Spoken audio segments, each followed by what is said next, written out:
Hi and welcome to this video on how to use contact memory cards. In this video I'm going to show you how to use FM4428. This video is a continuation of the previous video where I showed you how to use SLE5528 and SLE4428. So this card is manufactured by the Shanghai Fudan Microelectronics Group company, and probably it's because of the name of the manufacturer. These cards can also be bought as Fudan 4428 or Fudan 5528 tags. Now this will be a very short video compared to the previous one, and since these tags are compatible with the SLE 5528 tags, I'll not be spending explaining anything more in detail because you can always go back to my previous videos. I'm going to show you that this tag or this contact memory card works with ACR39U and ACR38 and OmniKey 3121 reader writers. To buy this, you can go to Amazon or eBay and type SLE545528. You can see there's one listing here called FM4428. There are many websites that sells this Fudan memory tags. Like we did before, the first thing you do is get a copy of the datasheet. You can get this from the manufacturer site, and because some of the websites mentions this Fudan tags are compatible with the SLE4428, so this is the documentation of SLE4428. I just got these two, and just to show you how they are compatible from the command set. So this is the command structure for the arrays or array data byte, which is 1 3 zeros 1 1, and if you compare this with SLE4428, and you can see that they do have the command structure. And likewise, check one more example. Arrays write data without protection bit is 110011, and here also you get 110011. So I'm still not in a position to inform you which is better, so probably I'll leave it to you. You can buy this or buy that. You can see here this is the same software we have been using to learn how to use SLE tags. This time I've connected both the OmniKey reader writer as well as the ACS reader writer, and I've got a pack of 10 Fudan 4428 tags. I'm going to show you that without any change in the software, this work very well, and most of my earlier videos they're still valid to use this tags as well. Now because I've got two readers, it shows the drop down list shows you both the readers. I'm going to show you this the ACR reader writer first. Connect it, and I'm not going to spend anything more in depth here because it's already covered. The way you use ACR39U is different from the way we used OmniKey. Here you have to first issue the select card command, and when you do that, you have to be reading all the 1024 bytes into this memory. Then you can play with the data, and also as we did before, you can see all the various commands that are sent here.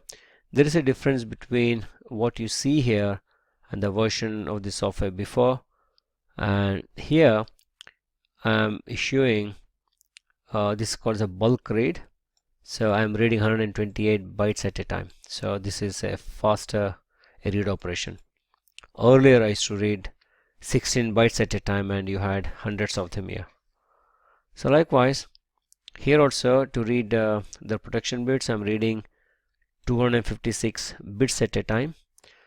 If you compare this with my previous video, in case of OmniKey, the read protection bits was returning 1 byte for each protection bit, whereas here the protection bits are read in a pack of 8 bits. So the first 8 bits here corresponds to the first 8 bytes of memory. So this way, now if you compare it like that, this is a faster operation. Now I'm going to do the authentication. So you know that before you write to SLE tags, even in case of Fudan tags, you have to authenticate. And because we know the initial, the memory content is all FFFs, the password is also FF, and I'm going to authenticate. The authentication is successful. I'm just going to show you a quick a read or write operation. I'm going to write something to page number 80. Probably I'm going to write it to page number 3, so that because I'm going to show you the lock as well, and lock is just in a permanent locking. So go to edit. This is Fudan 442. Okay, you don't have enough space here, so probably okay, just keep it like that. Now I'm going to write. Now write is okay. Now you can issue the read operation. You can see that whatever we have written here, we are able to read them back, so the write is successful. Now in order to lock, now one good thing about ACR39U is the lock works. In my previous video, if you remember, we had a little bit of problem with the locking in OmniKey, whereas here you got no problem. Now I'm going to lock maybe just the 4 bits here. I'm going to hit write. It says the write is successful. Just to make sure the write is all right, I'm going to take it out and try again. Select and read. Now the protection bits are working here. And the other thing we saw was we can also change the error counter. Now this is something you're going to do after you have finished personalizing this tag. Now just to show you that the write is, just to show you that the write to a error counter can be done without authentication. Now if you look at the documentation of ACR39U, they have a different command set compared to OmniKey. Now I'm going to write, say I'm going to set the number of retries or 4. So we have not authenticated it, but the writing it should be alright. Now it says the write is okay. Now if you try to I would try to just get the card out again.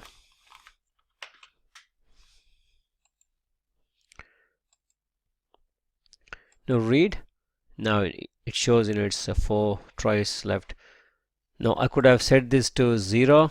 If I did that, then you cannot, this card is going to be completely read only. So I'm going to do that probably at the end of this video.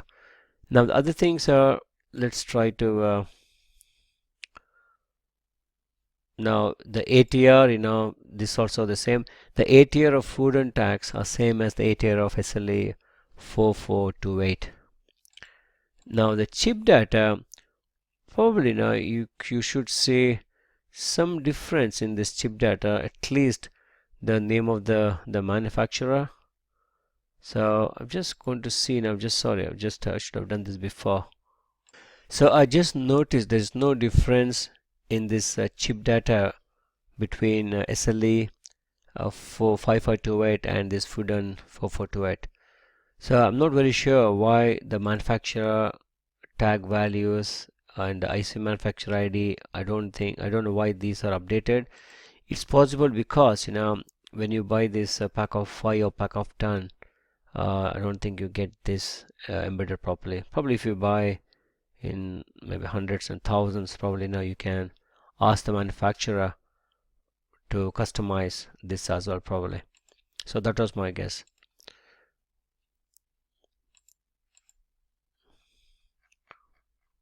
So this is what about ACS, and I'm going to do the same thing, and probably I'll use the same tag, with OmniKey. So choose OmniKey, connect, and ATR, the read. I'm going to authenticate. So we can also change the password, change this to EAA and BB, change the password. So this is what we saw in the previous video. So the password is now AA and BB. Now we can modify the number of retries and write. So to keep, you can keep certain things in mind. Some reader writer, they do not have a special command for changing the password. So you will end up using an ordinary write memory command to write the values of the password. Now once you authenticate, you can read the values of this. So you can see that the password is AABB, and keep in mind the first byte is the LSB, and the last byte is the MSB, the higher byte and lower byte.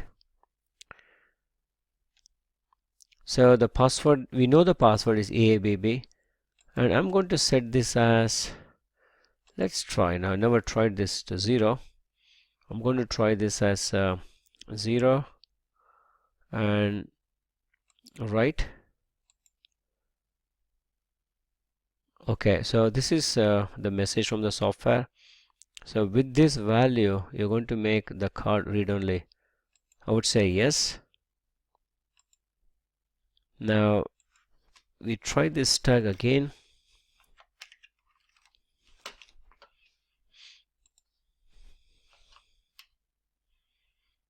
Read.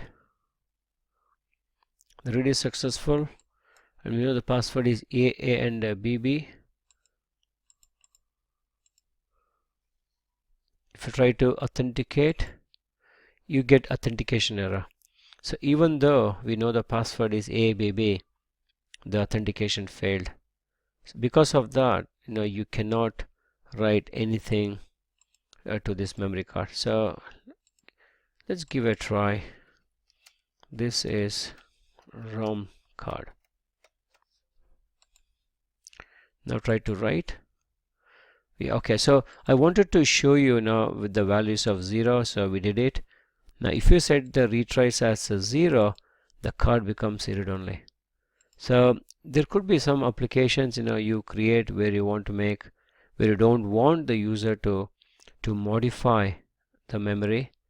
So to do that, you can just directly go and write the value 0, or you can, if you're automated this personalization procedure, probably you can try to authenticate with the wrong password 7 times, then the card automatically gets locked out.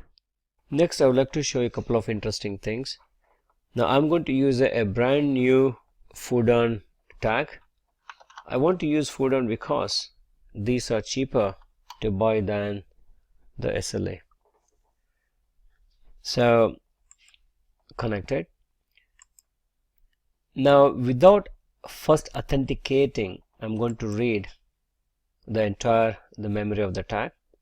And if you have noticed here, for some reason the ACR39U returns the protection bits for error counter, the 2 password bytes as locked. If you go to this command set, you can see that it is 1F means the first 3 bytes are 00, and this comes in a reverse bit order. Now this is one thing I've noticed about reading, and this will not happen if you use Omni key. Now if I'm going to do this again, but this time I'm going to first authenticate before I read this entire tag. So authenticate, this is the default password. Now you can see here, if you read after authentication, the protection bits are gone.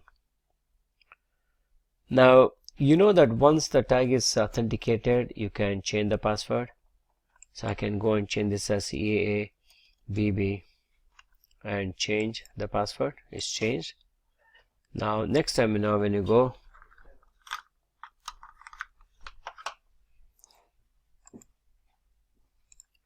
so try authenticating with the FFs, you should get error. Then go with EAA and BB. Authenticate, it's fine. Now I'm going to show you how to log this log this password. Assume that we don't want anybody to modify the password, and I want to lock, because the documentation says every byte, all these 1024 bytes can be locked individually. So I'm going to show you how to lock somebody changing the password. Now the corresponding bits are these two. I'm going to write. Now the write protection, okay. Now write successful.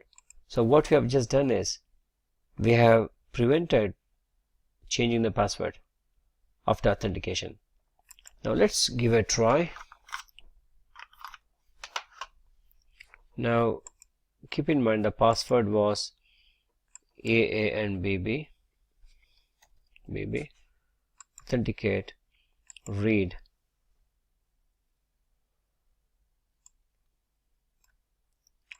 Now this time, because these are actually locked, you get the protection bits as 11.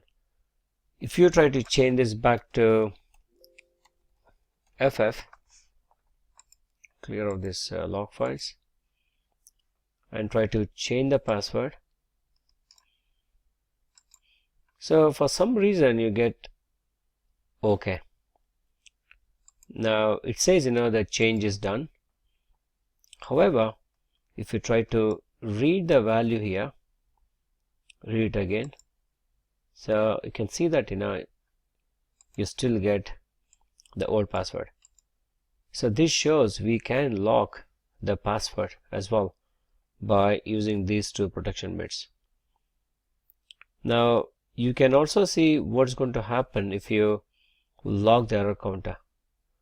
Now error counter locking, probably it's a very it's a very serious thing, because in theory if you lock error counter, the authentication will not work. It is because of the way the authentication happens in the tag. So you can read the documentation of 4428 to understand how that authentication done. To put in simple words, the authentication is done in 3 steps. The first step is to write to an unused error bit, then pass the lower byte, then the higher byte, and all the 3 things are okay, then the password, then the authentication is successful, otherwise it's not. Now I'm going to try, probably now by doing that I'll be destroying. It's already almost half destroyed here because I cannot change the password anymore. I'm going to take this and say write. Now the write is successful. Now we know the password is A and BB. Try again. Select, read. The password A and BB. So authenticate. Now we get authentication error. Now we also we have seen one more way of locking this tag by setting this error counter to 0. So now there are two ways of doing it. One is this, and other method is by just locking the error counter bit.